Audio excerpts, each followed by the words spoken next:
राति पाहिले पाहिले राति पाहिले जागर शिव मंदिर लागिब भीड़ हइलो शिव मंदिर लागिब भीड़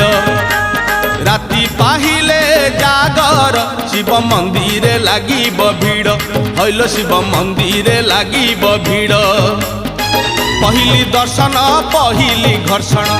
पहिली दर्शन पहिली घर्षण पहिली पंडा पहिली धंडा पहिली भोग पहिली जोग पहिली बकत बड़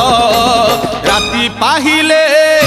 पाहिले राति पाहिले जागर शिव मंदिर लागिब भीड़